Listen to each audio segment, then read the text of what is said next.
Um, hi everyone.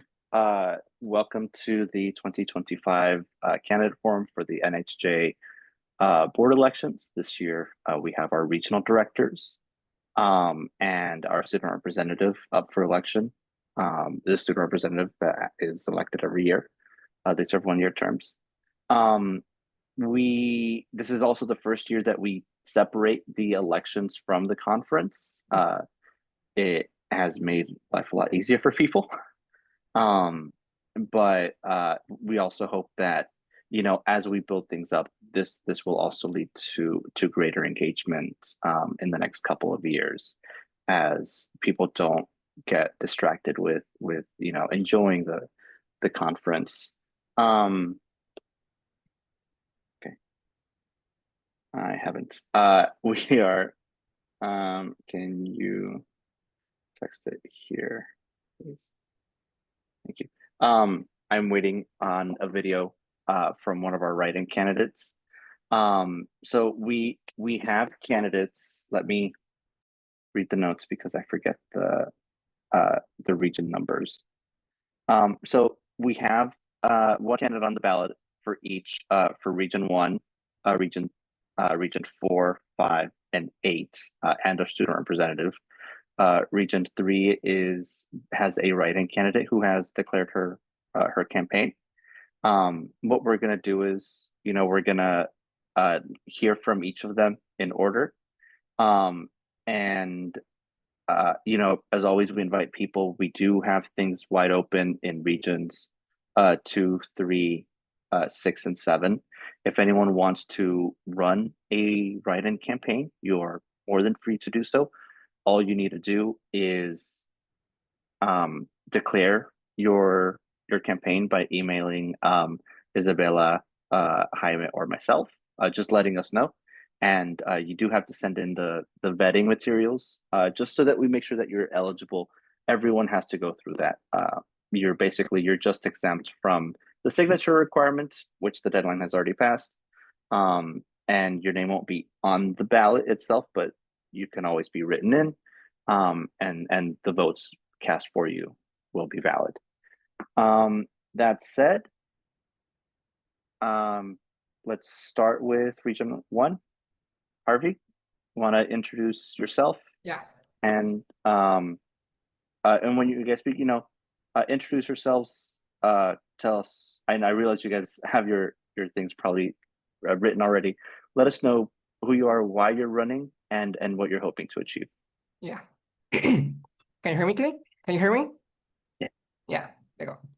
So good afternoon and welcome. Thank you for joining us. My name is Harvey Cavazza, and I'm running to be the director of Region 1 of this incredible organization that has shaped so many of us. I'm a journalist and producer from Puerto Rico, and like many of you, I believe deeply in the power of storytelling. In the responsibility we got to inform, to empower, and to tell the truth, even when it is uncomfortable. Now, before I continue, you will notice I will be speaking a little Spanglish today because this is NHJ, an organization of Latinos and Hispanics. That's who we are. We move between two languages, two worlds, and one shared mission, journalism. My study with NHJ began years ago as a college student in Puerto Rico. I joined because I believe in what this organization represents: opportunity, mentorship, and community. Ahora déjenme hablarle un poco de esta etapa porque realmente fue el comienzo de todo. Con el tiempo, en esta organización tuve el privilegio de servir como secretario, vicepresidente y presidente de mi capítulo estudiantil, la UPR en Arecibo, a la cual estoy orgulloso de haber pertenecido. Esa experiencia me enseñó lo que realmente significa liderar, escuchar y conectar, mientras ayudaba como yo, estudiante, a crecer a la vez. Hoy trabajo en Tele 11 en Puerto Rico, donde lidero la cobertura de política y gobierno en el programa En la Mañana. Esa experiencia me ha mostrado lo que es realmente nuestra profesión, pero también cuán difícil puede ser, especialmente cuando el poder intenta limitar la verdad. Y esto se los traigo como manera de ejemplo, porque justamente hoy en Puerto Rico el Senado aprobó un nuevo proyecto de ley que busca limitar el acceso a la información pública para que nosotros como los puertorriqueños, periodistas, incluso los ciudadanos, sea más complicado cada vez acceder a la información. Moments like this remind us why our role as journalists is essential, not just to report the news, but to defend the public right to know. That's why NHJ matters. Because when one of us is silenced, all of us are. If elected, my priority will focus on building a stronger and more connected NHJ across Region 1. First, to expand member recruitment and retention, not just by increasing numbers, but by creating real connections. I want members to feel this organization in their daily life through mentorship, training, and opportunities that keep them inspired and engaged. Second, to work hand in hand with our student chapters. Our students are not only the future, they are the creativity, energy, and innovation that keep NHJ alive. We must open real pathways for them. Internship, new student access, and mentorship from professionals who understand their journey. And third, to revive the Puerto Rico professional chapter. Our island journalists deserve a strong, organized local space, one that advocates, connects, and amplifies the stories at the national level. Me presento a este reto porque quiero devolver a NHLA lo que ella me dio a mí como estudiante. Oportunidades, mentoría y una gran comunidad de hermanos alrededor de toda la nación. Because at the end of the day, that's what it's all about. Building a stronger community where no journalist feels alone and where our stories, nuestra historia, continue to shape a more truthful, fair, and inclusive media landscape. Esta organización, la realidad es que cambió mi vida como estudiante y ahora yo estoy listo para darle a ella lo que en algún momento me brindó. Gracias. Muchas gracias, Harvey. Región 1 es Puerto Rico. Harvey estaría representando a Puerto Rico. Tanto los estudiantes como profesionales, aun si el capítulo no está activo, de todas maneras tenemos miembros ahí y esos serían los constituyentes. Region 2, the Northeast, we don't have a candidate for it. Again, people can run as a write-in candidate if they would like to. For now, we haven't heard of any write-in candidates, and no one made the signature threshold.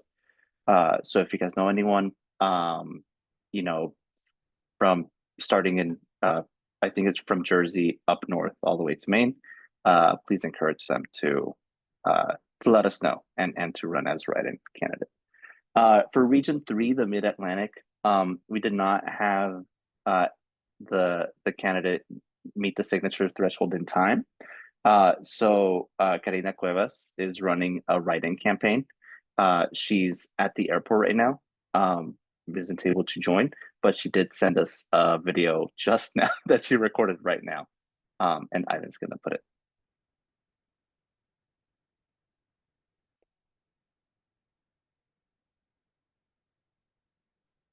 You can't hear it. Oh, let me go ahead and see if I can change the settings quick. Share sound.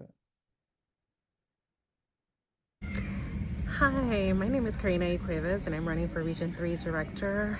And apologies that I am at the airport. This is the only time that I actually have to record this video today. It's been very, very crazy with work and I have to fly out. But I am hoping to run for NEHJ Region 3 Director as a write-in candidate because I believe in the mission of NEHJ. I've believed in it since I joined back in 1999 when I was a sophomore at Penn State. And it's important to me to continue the work that not only Melissa has been doing, but other Region 3 directors and the members all across the country. I have been active participating in the different local chapters of the cities that I've lived in, like New York, when I was in Illinois as well, living in Rockford a long time ago, in Boston when I was living in New England, where I was also vice president when we revived the chapter, and then president after our former president left. And it has been a challenging time, but it's good to see that how all the chapters are flourishing, and also how membership has grown considerably from the time, you know, I was a sophomore in college till now. I want to be able to lend my expertise, and I want to make sure that people understand that they do have an ally in me, but at the same time I want to make sure that everyone gets a fair chance to not only speak their minds, but to do the work the right way. And I feel that one of the things that's missing is a lot more diversity within the chapters, but also within the national, you know, board. And I think that's something that's very important, especially in this day and age where diversity has taken a back seat. And we need to make sure that we let people know that diversity is our strength. So hopefully as a writing candidate, you can vote for me. And thank you.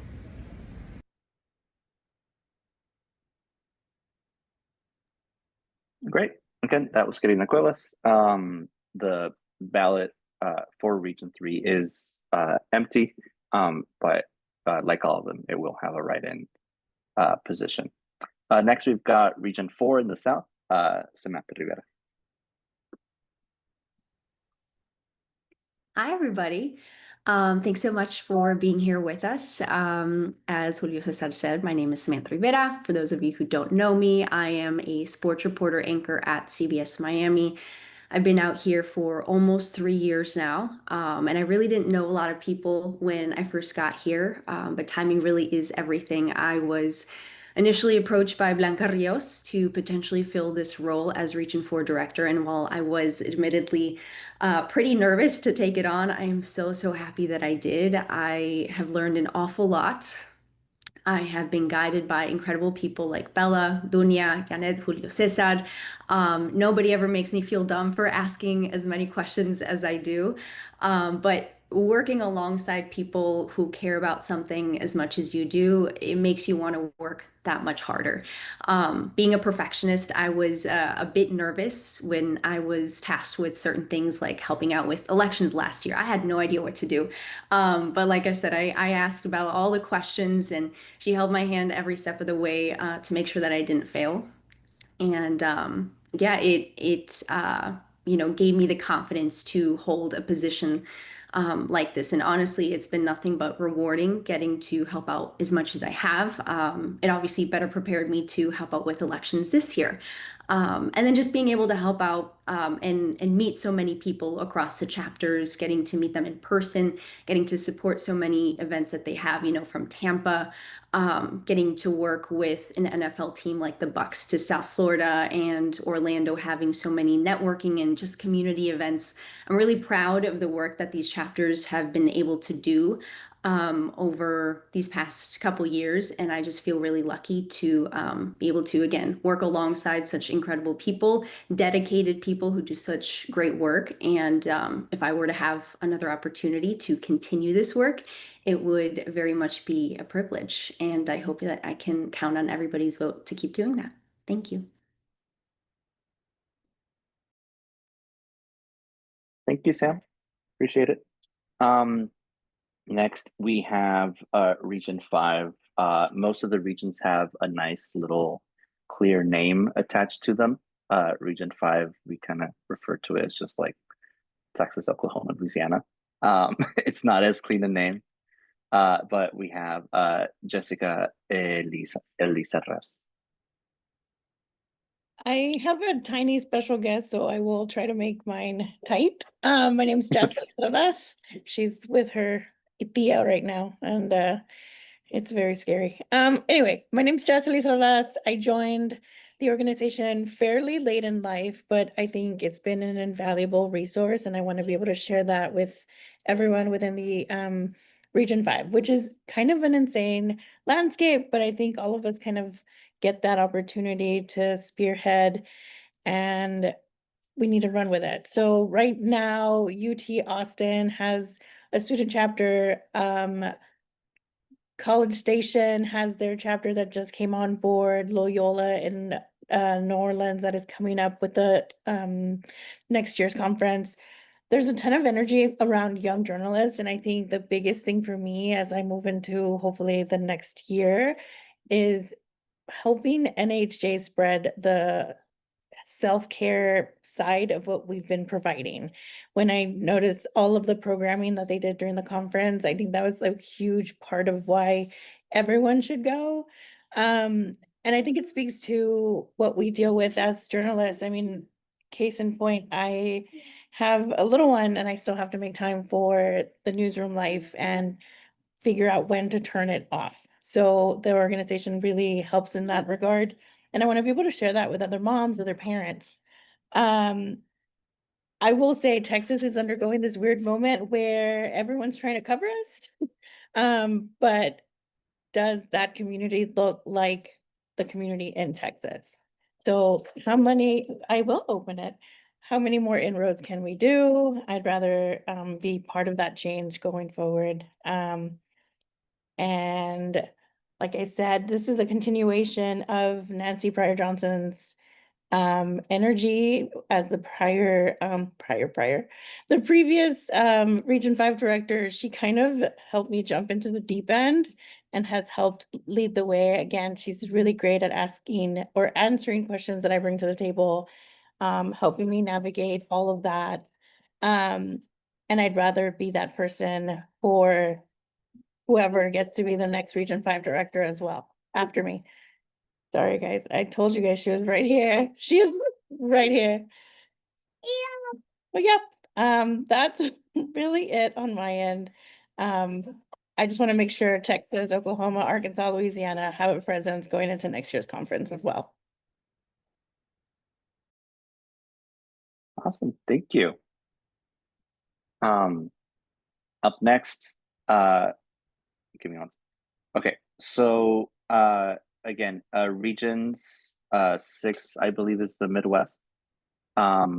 We don't have candidates, neither on the ballot nor write-in campaigns that have been declared yet. Region 7, the Southwest, same thing. We do have strong chapters in both. So if you guys know anyone that would like to step up, again, have them reach out to us. We'd really appreciate it.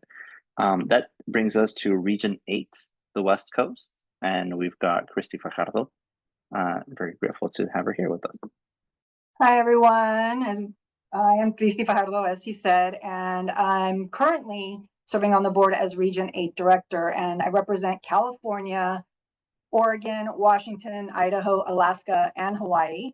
And I'm also a reporter in the nation's largest Latino market, Los Angeles. I currently report for Fox LA. Prior to that, I was at CBS LA, so I've been in Los Angeles for a really long time. And the reason I'm running for re-election is I want to continue the work that we started as while I was on the board.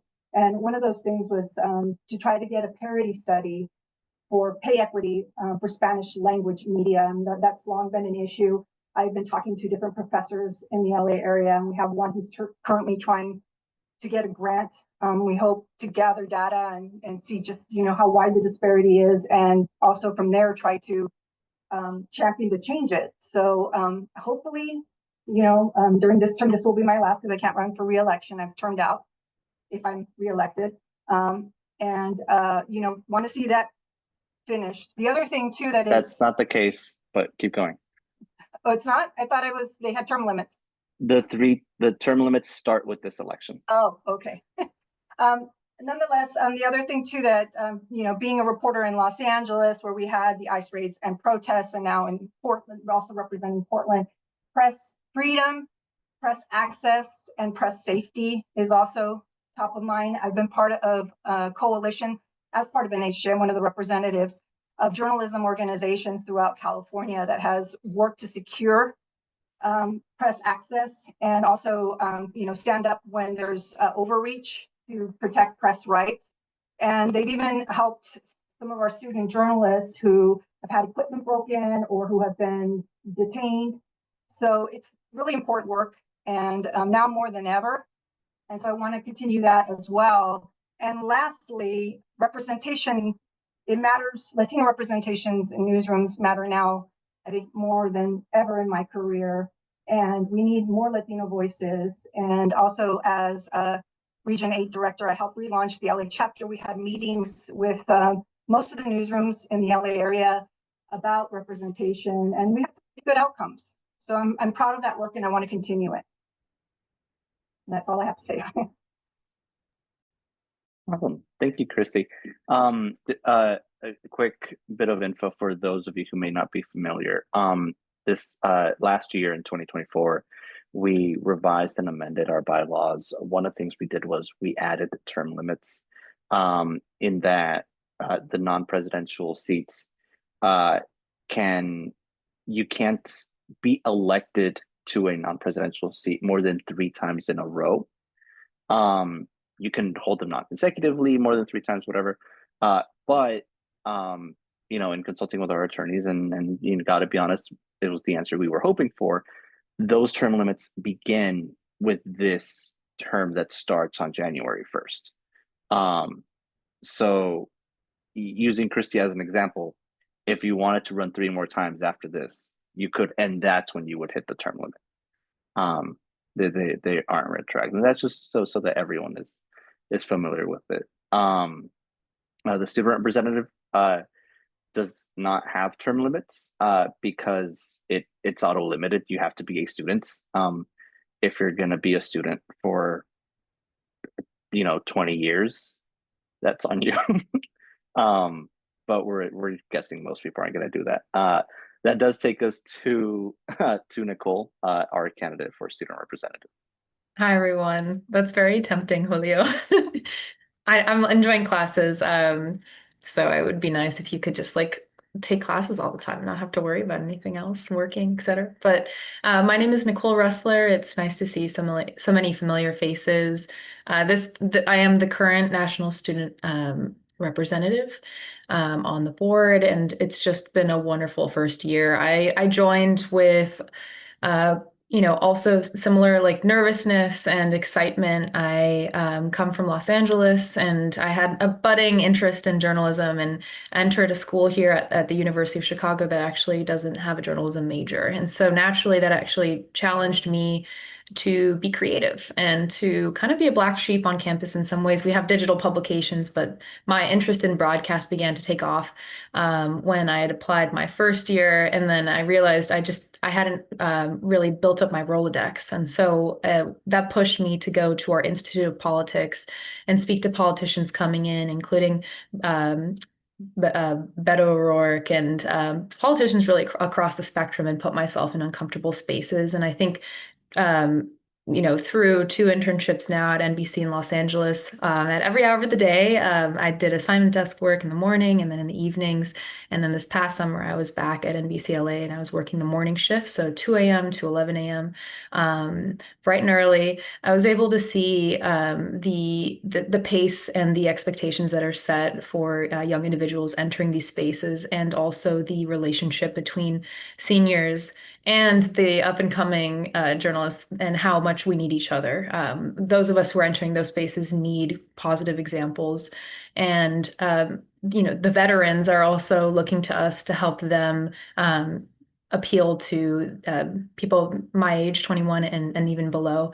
So I was able to see not only the Kamala rising up and taking over Biden's position, or in her run for candidacy for president two summers ago, but also this past summer brought the ICE operations and the pressures that came with that. Now, here this year as a student at UChicago, in my 4th year, I actually was just extended an opportunity to be an intern during the academic year at the NBC in Chicago station. So as we all know, ICE is very present here. So I'm hoping to take the adversity that has naturally come with being here in Chicago at the school that I'm at, that has welcomed conversations across the political spectrum and has actually invited discourse into journalism and also into mentorship. I think something that's been really amazing is just through my efforts and also leaning on the digital publications and learning from upperclassmen.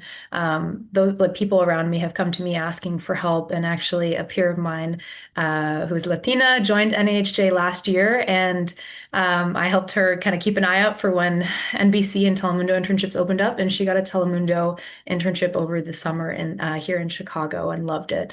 And so I think it's filled my heart to hear from people that maybe not have considered journalism initially, coming forward and being like, oh, if you're going to hold a talk on this, I would show up. I've been interested in politics, but political journalism is something I haven't really allowed myself to really tap into. So all of that has motivated me to keep pushing different projects forward, including the NAHJ Spotlight series, which is a newscast we began last April. We're on our 10th edition now. It's included completely Spanish and all English newscasting, and that has allowed students to build their professional portfolio. They can be executive producers, editors, reporters, anchors, and we provide as much help as we can. If anything, help all along the way to make sure that they present themselves in the best light possible. And I want, through communicating with Victor, who has some production experience, I'm planning on kind of expanding that and also cleaning it up, almost like an NAHJ Spotlight Series 2.0, regarding our graphics, streamlining the experience. We've got 10 editions under our belt now, so we actually have a pretty consistent 10 to 15 reporters, depending on their availability, that are able to contribute meaningfully. And so we're feeling pretty proud about our progress. We want to expand to NABJ and AAJA because right now, more than ever, I think the First Amendment's coming into conversations quite a bit. And I'm even taking a class on censorship. And I think that the disenchantment with what's going on and how journalists are being received, I think is upsetting, and I think it's also motivating for people like myself, having fed off of your energy and your mentorship, along with others at NHJ and especially at the conference. It motivates me to continue to want to be that liaison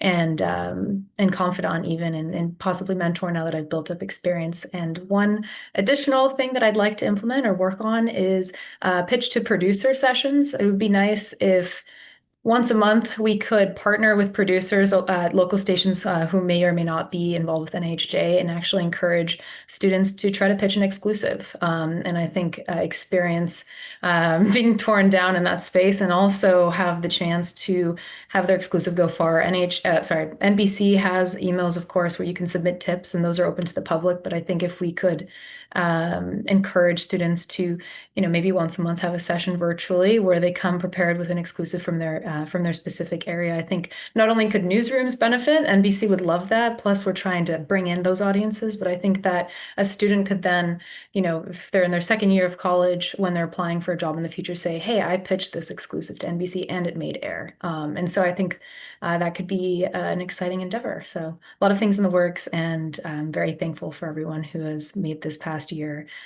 so wonderful and have supported me. So I hope to continue to give back as well. Thank you so much, Nicole. Appreciate it. Jaime is going to open up to questions. Yeah, Nicole, Christy, Samantha, Jess, Karina, who's not here, and Harvey, thank you for those speeches and those introductory comments. For those of you that are listening, if you have any questions for the candidates, just please raise your hand and we'll start answering your questions. Or if you want to drop them in the comments, we can also read them out for you if you're a little bit shy. I'll start off with a question, and this either can be for all the candidates, or if you just want to answer them. What is, some of you touched them on your speeches, but what is a memory what is something you love about NAHJ that makes you want to go ahead and join the national board so you can give back and continue making sure that NAHJ's future is secure?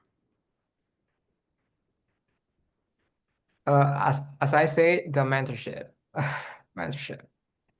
He tenido tantos buenos mentores, el Latino Reporter Nicole, que todavía tengo comunicación con ella en ocasiones, que siempre ha estado por ahí. Han pasado los años y siempre que necesito una opinión o algo, siempre están a una distancia de un texto, una llamada. Yo creo que esa es lo más que me llevo. Perfecto.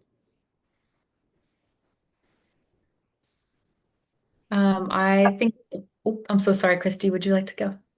Okay.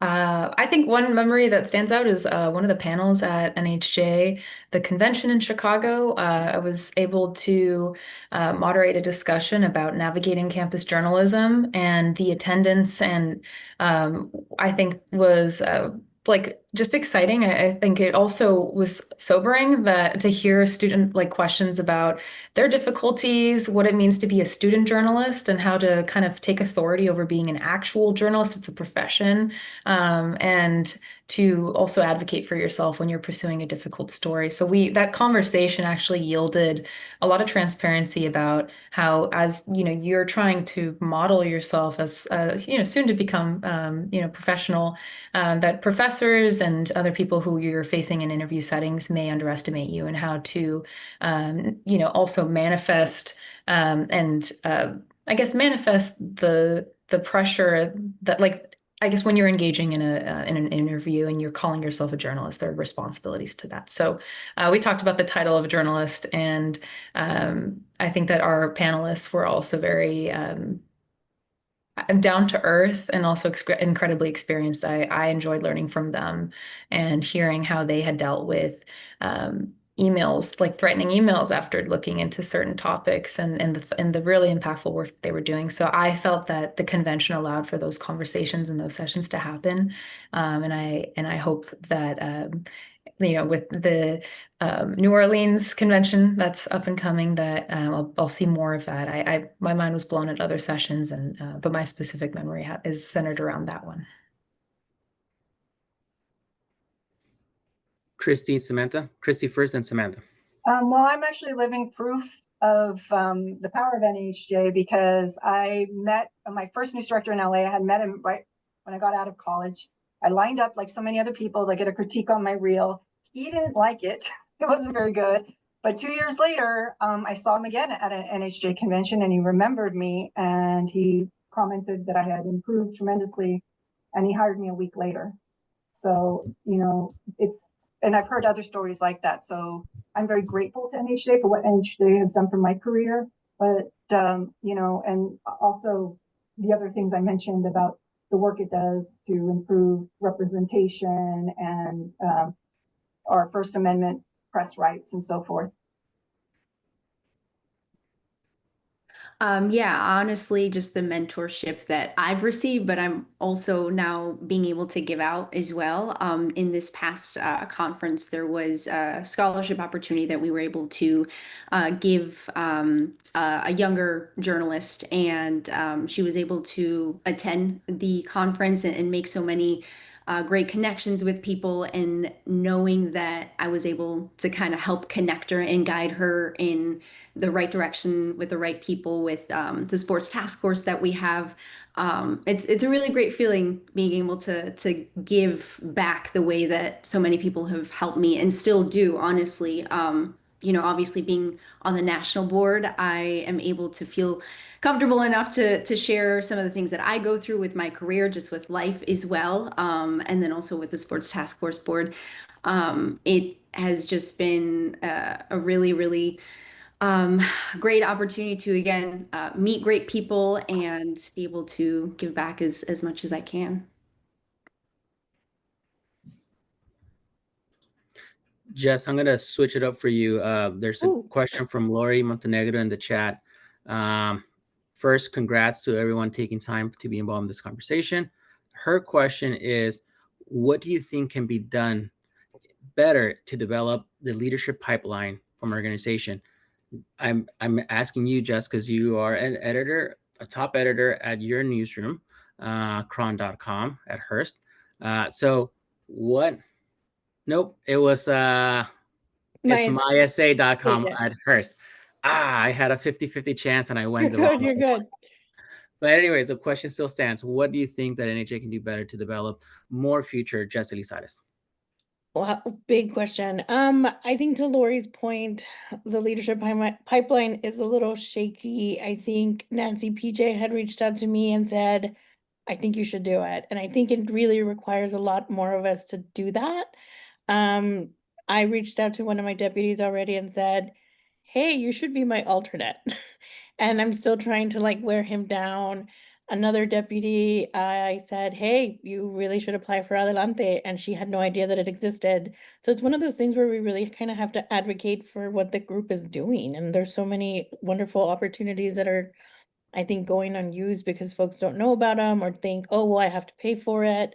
And there's just so much access that we're, I think, sitting on, weirdly enough. So really just helping others raise their hand. I think the biggest thing that Nancy, PJ, and I have seen, especially in Texas, is that folks are very busy. And yes, all of us are overwhelmed. All of us are doing probably 2 to 3 jobs, but at the same time, it's not going to get any easier for the next generation if we don't stop to like put in that work.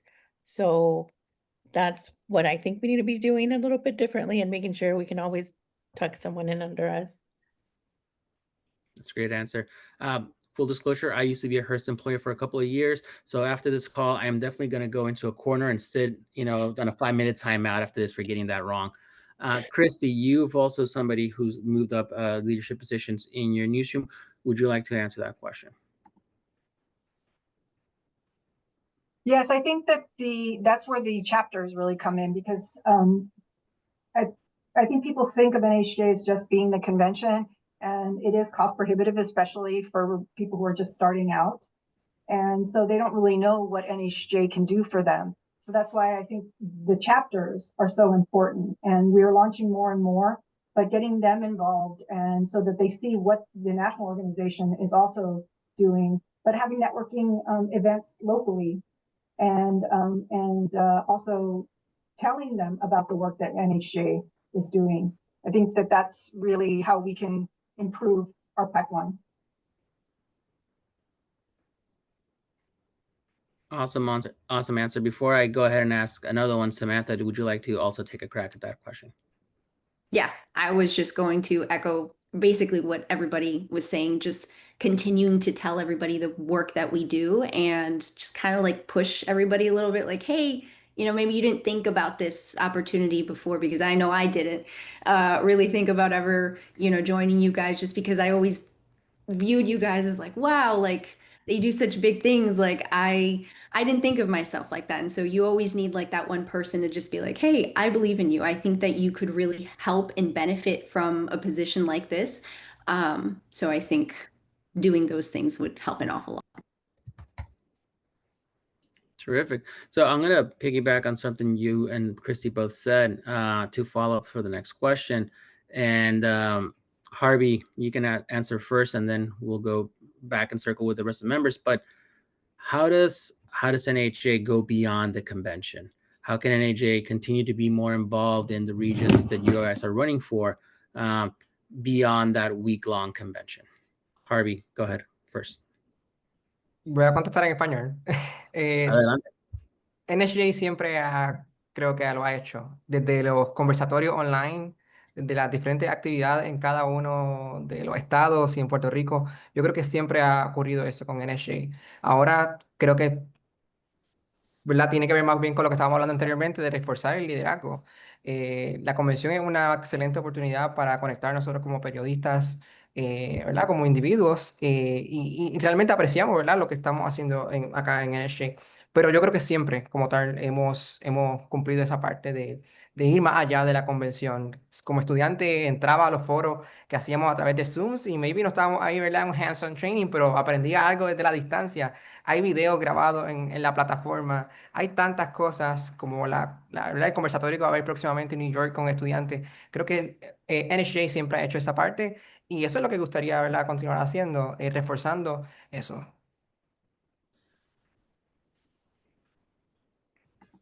Cool. Nicole, would you like to answer that question as well?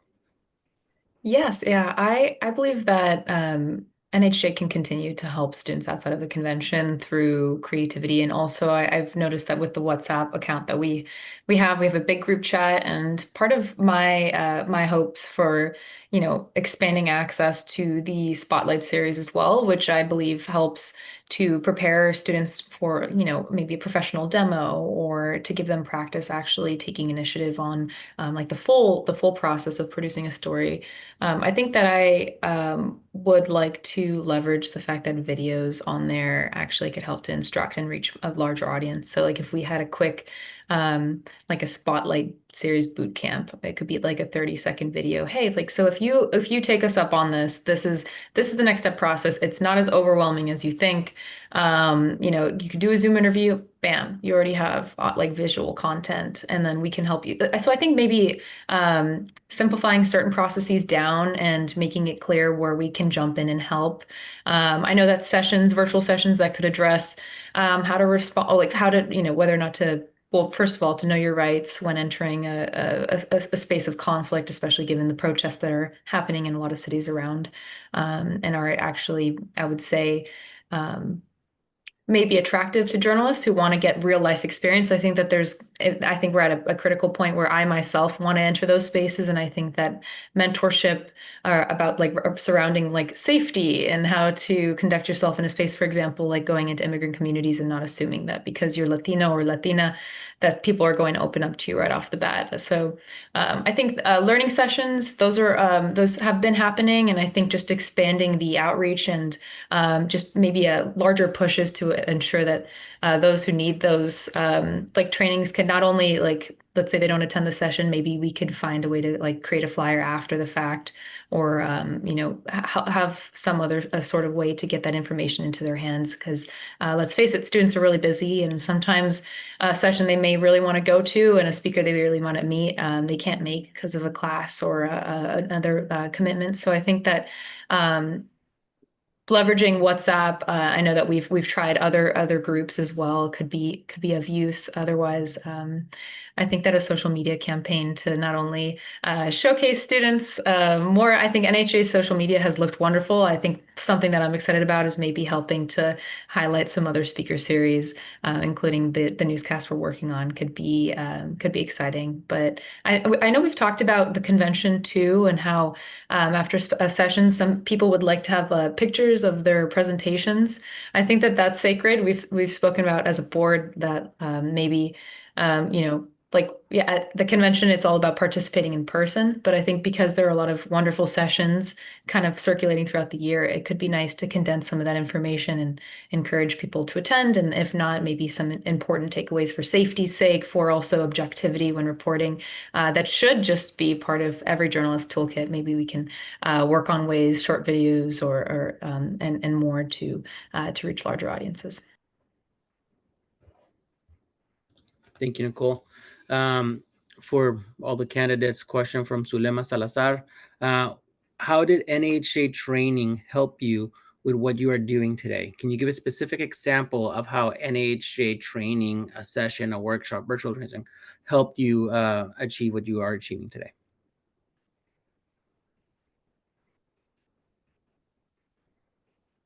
I'll go ahead and go, and I have a slightly different answer. I came up through SAHJ, which I think follows similar kind of chapter requirements. And I think the biggest thing is that it always made sure we understood you're not just a journalist. You're a community member, you're fundraising, you're an advocate. And so I think knowing kind of our place really helped us understand how we function in newsrooms and in the politicking that goes behind the newsrooms. So it's a little bit of a different answer, but again, like, it really shows you what you can do with your career, and what paths you can take, and it's not always just singular. So that's fine. Thank you. Bueno, en mi caso, yo creo que todo comenzó también en el Latino Reporter, y yo creo que ese es el mejor ejemplo donde mis mentores me llevaban a la raíz ¿verdad? De la noticia, me corregían la historia y me decían, ¿qué es realmente lo que tú quieres hacer con esto? ¿Cuál es tu propósito de la historia? Y yo creo que eso es lo más que me llevo de los training sections de NHJ. Esos mentores, como siempre he repetido a través de toda esta conversación, pues yo creo que es lo más que me ha dado esta asociación, mentores. Y realmente yo creo que eso, ese sentido de pertenencia, de gente que está alrededor tuyo, no tan solo, ¿verdad? En la convención y en el Latino Reporter, sino alrededor de todo tu año en tu carrera periodística. Y en mi caso, yo creo que ha sido eso. Esas personas que se sentaron conmigo en algún momento a limpiarme mi historia, ¿verdad? A decirme, ok, cuál es tu propósito con esta historia? ¿Qué es lo que quieres hacer? A grabar mi primer demo. Siempre Nicole fue, yo creo que la primera que me ayudó a eso. Eh, y de verdad, eso es lo que yo me llevo realmente de los training sections de NSJ. Harvey, you're so right. The Latino Reporter is the best training session there was at NHA. It's like being in a family. You get tough love, both good and bad from it, but you grow from it. Nothing but great things about that. Nicole, Christy, or Samantha, would you like to add to that question? Yes, I'll answer the question. It's not so much what it did for me, but I can give you recent examples of training that was offered by NHJ in response to things that were happening on the ground. During the LA protests, we have several members who work for digital nonprofit outlets, and they're independent contractors, so they don't have the protection of a large organization like I do, or a large corporation like I do. So, some of them they didn't have training, they didn't have the right gear. They reached out, and Julio Cesar was able to do a hostile environment training to put online for them. Also, they weren't sure who to call if they were detained or hurt, and I told them to, call me, and I would get in touch with the coalition to, help them if they needed it. Same thing during the LA fires. Many of them had trouble with access, and NHJ was able to step in and help them get access to the fire zones, because they work for outlets that perhaps the sheriff's department or the LAP had not heard of. So we were able to tell them, no, yes, they are legitimate journalists, and they were able to get in. That's fantastic. Thank you, Christy. So go ahead. Oh, I'm so sorry. There was a meeting that I attended at the convention hosted by CNN that I think that just left an impact on me about the volume when you're speaking to audiences as a reporter, and how your volume, like if you're projecting too loud, it's as if you're talking at someone, not talking to someone, and how, and we went through a series of videos that CNN had, they've gone through a whole revamp.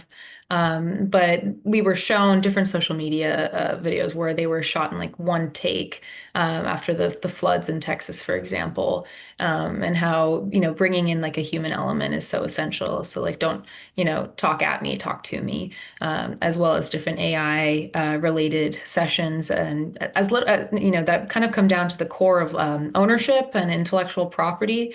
Like when we put our things into Canva, which is an AI editing software, technically we're handing them property. And so I think building awareness as to like the intricacies of this profession and this work expanded my horizons. So, and then that has helped and informed my reporting.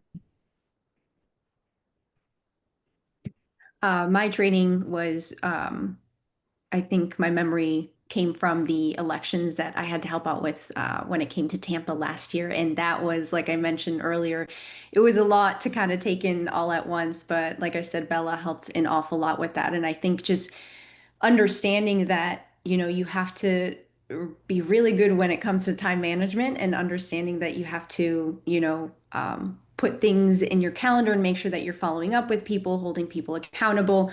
And I think it just kind of further reinforced the whole time management thing with my job too, being a sports reporter, where things can kind of go all over the place, and it helped an awful lot. Thank you. And again, thank you for spending time on this forum, whether you're here in person or you're watching this recording. Thank you for spending time and learning about this process. One last question for the evening, and that goes, of course, to one of the quietest persons on the NHA board, PJ Cabrera, Professor PJ Cabrera. Why must you make me laugh right when I start to ask the question? Because I'm the most calmest person ever, as you guys know. So my bread and butter is the classroom, in the journalism classroom. That's where my love is. And it's weird to ask many of you guys this question, because I know a lot of you guys. But earlier we talked about the pipeline, getting people from being brand new budding journalists into executive roles. So where do you guys see the pipeline in not just that role, but bringing students into journalism, into the field? And if you've already done outreach into the classroom, into our schools, what was it? And how was it beneficial for you? And how would it be beneficial for the organization to continue that outreach into our classrooms?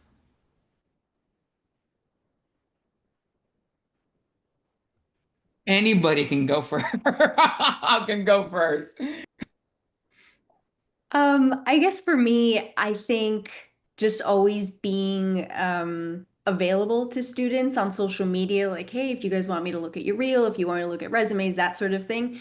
And then always telling them about NHJ, how it's changed my life, how it can change their life, how there's so many different opportunities that they can take advantage of when it comes to, again, like you guys said, the training sessions, the networking opportunities, just like meeting different people. And I think that in itself is so valuable so that they can see like, oh my gosh, like this really can change my life. This can help further my career, and just showing them like, hey, this is what it can do for you. Like, this is something that you should be a part of. And it really, I think at the end of the day, helps you feel more connected to everybody, and knowing how crazy this industry can be, it can help you also feel a little less lonely. So I think just continuing to, you know, present myself as somebody that is open and available to students to talk to, answer those LinkedIn messages that come in. People are busy, but they're never that busy. So as long as you continue to make time for those students, and again, let them know that you're available, I think we will continue to go down the right path.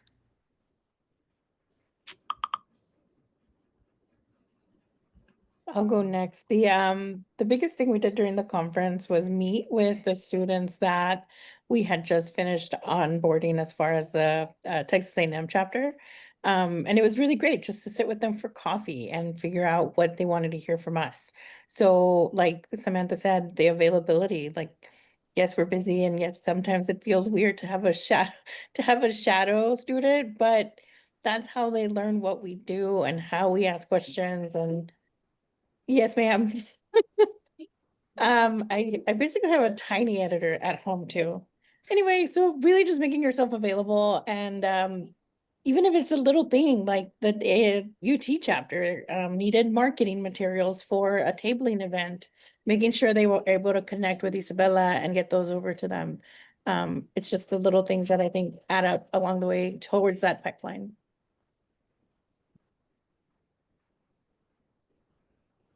I think Christy, you were gonna go, but you were muted, but not Oh, yeah. muted. Yeah. So I mean, I also try to make myself available, but I use connections that I have because I don't always know the answer. I mean, if someone wants to do sports, I'm not a sports reporter. So I introduce them, and I've done this multiple times, to a friend of mine who is an executive producer at the NFL Network, or a friend of mine who is the main sports anchor at a station in Los Angeles. Same thing if they're interested in entertainment. I mean, I try to help introduce them to people who can help them and mentor them. I think Go ahead. Sure. I'm so sorry. It's hard. It's like a race to like unmute. I think as a student representative, what I've seen on my campus at least is like we have so many wonderful writers, but we like, because we're, our school is known to bring in controversial figures. Like the emphasis is on asking the questions. And I think through my NHJ experience and also these internships where I've been pushed and challenged, and told to go and rewrite a question even, I think re-entering the school environment after having an opportunity, and that comes through, WhatsApp, like posting when internships are open, and also the mentors on the board, and even going around the expo and just asking people for advice. I think like all these experiences I return to campus with, and just it kind of weaves its way into every conversation somehow, something journalism related. And naturally, people, like I have friends of friends who have a girlfriend who's interested in journalism, and I'm getting a text from some guy friends of mine. They're like, "Oh, she's going to reach out to you. I gave her your phone number. She's going to sit with you and get, hopes to get coffee with you." And these are students from Northwestern, who have a journalism school. And I think that I've been more aware of how small this, like our world is, and sometimes enthusiasm and just sharing of real life experience draws people in. I know I joined my first newspaper because a friend of a friend was the editor-in-chief, and she said, "You're going to apply." And I was nervous, and I happened to get a position, and it was just a high school newspaper. And I think for me, what really set in as to like the magic of this profession is that you begin to meet people in your sphere that you would never have naturally spoken to, because we're all busy and we're all going in different directions. So I've talked about how many doors have opened through my experience, professionally through internships that you could say, and also just on a campus level through different print organizations. And I think there's so much energy and there's love and empathy in this profession that naturally it's a self-selling story, and it really just takes working with people like yourself. And I think we all kind of naturally just talk about it because it comes from our hearts. And so I've noticed that people who are not interested in this will naturally begin to consider it if it's talked about and talked about with transparency, even like the good, the bad, and the ugly, I think. So. Bueno, yo creo que de todos los que estamos corriendo para directores, yo creo que soy el más joven y el último que salió de la universidad, y conozco de primera mano lo que es estar perdido y pensar, ¿realmente esto es lo que yo quiero hacer? Me veo en el periodismo toda la vida porque siempre lo que la gente me decía, esto no paga, esto es difícil, sacrifican la familia. Y yo creo que fue la gente que estuvo alrededor mío, mis profesores, mentores, los que me guiaron en el proceso, y yo creo que eso es lo que hay que continuar haciendo, guiando a los estudiantes en el proceso, enseñarles lo real del mundo del periodismo. Yo creo que en la universidad nos enseña mucha teoría y es necesario tener esa teoría, ¿verdad? Para poder desarrollar nuestro oficio. Pero realmente yo creo que nuestro verdadero rol en esta organización es enseñarle hands-on, enseñarle lo que se espera en ese mundo real y estar para ellos, que yo creo que al final es lo que en algún momento yo necesité, y eso es lo que todos en algún momento van a necesitar.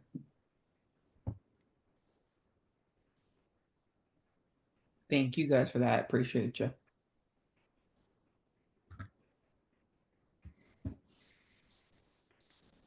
Julio, back to you. Are we missing anyone, or did everyone go? Yeah. All right.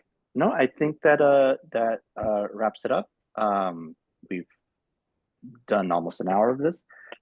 Thank you guys so much for everything again. Thank you guys not only for the time that you took to be here this evening, both the candidates and the voting members, but thank you for being interested.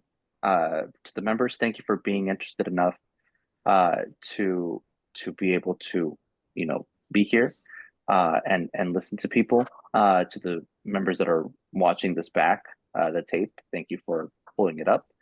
To the candidates, thank you guys for being interested enough to raise your hand and want to lead the organization. Carolina, do you have something quick to say or a question?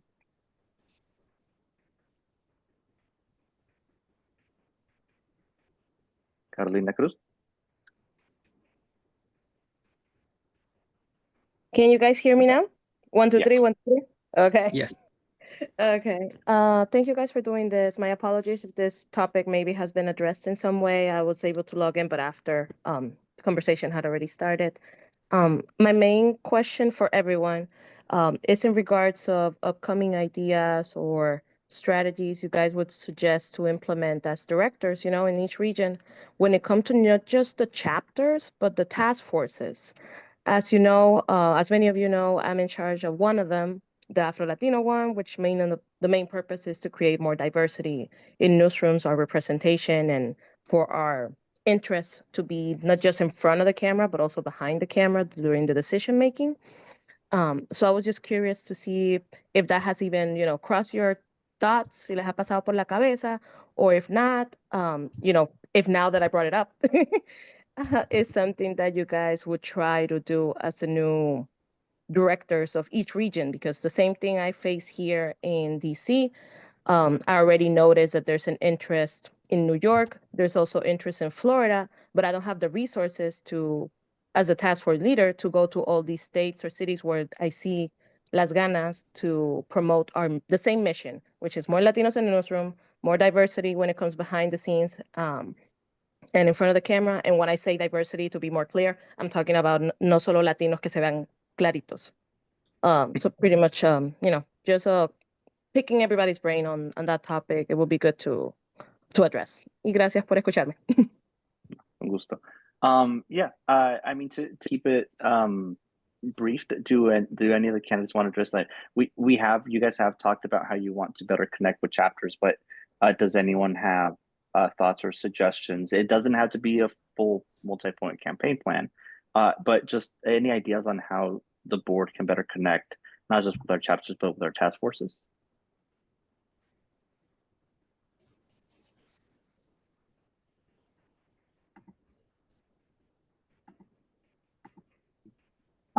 I admittedly don't have any ideas, but you've got me thinking, so that's something I'm going to explore. I think that's a good answer. Yeah. Yeah, we can also, I think something we could do is also like maybe task forces could plan specific activations within specific regions, like limited to like, well, we're gonna try to, we're doing something that's targeted to people in a certain region or a certain state. That's something that we can look into. That's it. Thank you guys. Thank you everyone for watching this, for being here, for raising your hand, to ask questions, for raising your hand to run for NHJ office.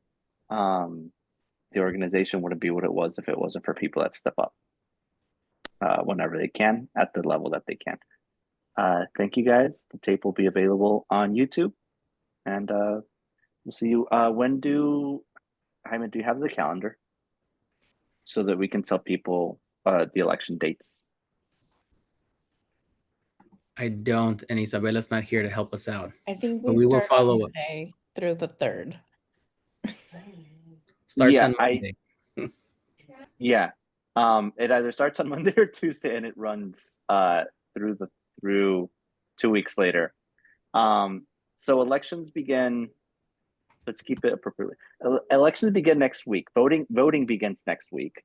Runs for 2 weeks, and then most of you are incumbents. Harvey, the term does not begin until January 1st, however. So we're going to use that time to onboard people, get your email done, signed. There is paperwork that we all have to fill out.